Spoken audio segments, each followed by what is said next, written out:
പിന്നെ സിബി സാറായിട്ടും എനിക്ക് പറയാനുള്ളത്, ഞങ്ങൾ അതിന് മുൻപ് നമ്മൾ ചെയ്യുന്നതിന് മുമ്പ് സിബി സാർ ഞങ്ങളൊരു ഫംഗ്ഷൻ കണ്ടിട്ട് സിബി സാർ അത് എൻ്റെ അടുത്ത് അച്ഛൻ്റെ അടുത്ത് സംസാരിക്കുകയും സിബി സാർ എൻ്റെ അടുത്ത് പറഞ്ഞു നമുക്ക് മൂവി ചെയ്യണം കേട്ടോ എന്നൊക്കെ. പക്ഷെ അതിന് മുൻപ് നമ്മൾ ഓക്കെ, പക്ഷെ അതങ്ങനെ സീരിയസ് ആക്കി എടുക്കുക അല്ലെങ്കിൽ അത് സീരിയസ് ആയി പറഞ്ഞാണെന്നൊന്നും നമ്മളങ്ങനെ ആലോചിച്ചില്ല. പക്ഷെ പിന്നീട് കമൽ സാറിൻ്റെ മൂവി ചെയ്ത് നമ്മളുടെ പൂജ സമയത്ത് സിബി സാർ പറഞ്ഞപ്പോൾ സിബി സാറ് പറഞ്ഞു, ഞാൻ പറഞ്ഞില്ല നമ്മൾ മൂവി ചെയ്യാം, പക്ഷെ കമലിൻ്റെ മൂവി ആയതുകൊണ്ട് എനിക്ക് ഓക്കെയാണ്, വേറെ തെറ്റി വെറുതെ അത് ആ ക്യാരക്ടറൊന്നും വെറുതെ ക്യാരക്ടേഴ്സ് ഒന്നും ചെയ്തത്, കമലിൻ്റെ മൂവി ആയതുകൊണ്ട് എനിക്ക് ഓക്കെയാണ്, സൂക്ഷിച്ച് മൂവീസ് സെലക്ട് ചെയ്യണം എന്നൊക്കെ പറഞ്ഞ്. ആൻഡ് നമ്മൾ കഴിഞ്ഞ റിലീസ് ആവുന്നതിന് മുമ്പ് തന്നെ എനിക്ക് സിബി സാറിൻ്റെ മൂവി ഞാൻ അഭിനയിച്ചു. അത് ഇലകൾ പച്ചപ്പുക്കൾ മഞ്ഞാതായിരുന്നു, പിന്നെ കിസാൻ എന്നും പേരിട്ടുണ്ടായിരുന്നു. സോ എനിക്ക് 2 ലെജൻഡറി ഡയറക്ടേഴ്സിൻ്റെ കൂടെ എൻ്റെ തുടക്കകാലത്ത് തന്നെ 2 ഫിലിംസ് ചെയ്യാൻ സാധിച്ചത് ഒരുപാട് സന്തോഷം.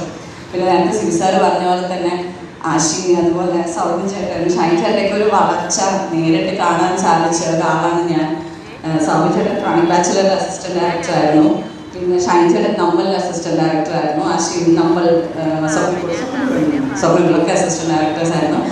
അപ്പോൾ ഇവരുടെയൊക്കെ വളർച്ച, ഇൻഡിപെൻഡൻറ്റ് ഡയറക്ടേഴ്സ് ആവുക, എല്ലാവരും സ്റ്റാർസായി, സിദ്ധു ചേട്ടൻ വലിയ സ്റ്റാറായി. അപ്പോൾ എല്ലാം ഇങ്ങനെ കണ്ട് കുറേ നാളുകൾക്ക് ശേഷം ഇവരെല്ലാവരെയും കാണുമ്പോൾ ശരിക്കും ഭയങ്കര ഒരു മെമ്മറീസാണ്.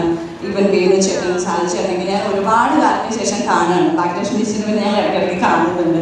സോ ഒരുപാട് നാളുകൾക്ക് ശേഷം എല്ലാവരെയും കണ്ടപ്പോൾ കുറേ മെമ്മറീസ്, ഭയങ്കര സന്തോഷം തോന്നി.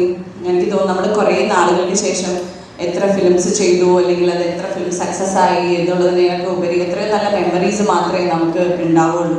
അതുപോലെ ഒരുപാട് നല്ല മെമ്മറീസിൽ ഭാഗമായിട്ടുള്ള കുറച്ച് പേരാണ് ഇവിടെ ഇരിക്കുന്നത്. അതങ്ങനത്തെ ഒരു സദസ്സിൽ വന്ന് പങ്കെടുക്കാൻ സാധിച്ചതിൽ എനിക്ക് ഒരുപാട് സന്തോഷം.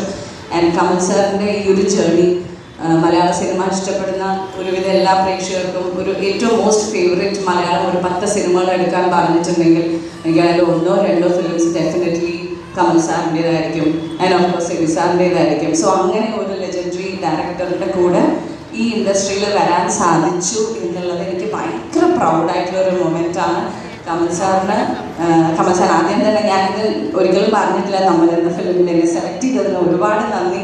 ആൻഡ് സാറിൻ്റെ മുന്നോട്ടുള്ള ജേർണിക്ക് എൻ്റെ എല്ലാവിധ ആശംസകളും അറിയിക്കുകയാണ്. ഒരുപാട് നല്ല സിനിമകളും ഒരുപാട് നല്ല കഥാപാത്രങ്ങളും ഇനിയും ഉണ്ടാവട്ടെ. സാറിന് എല്ലാവിധ ആശംസകളും അറിയിക്കുന്നു. Thank you so much sir. Thank you.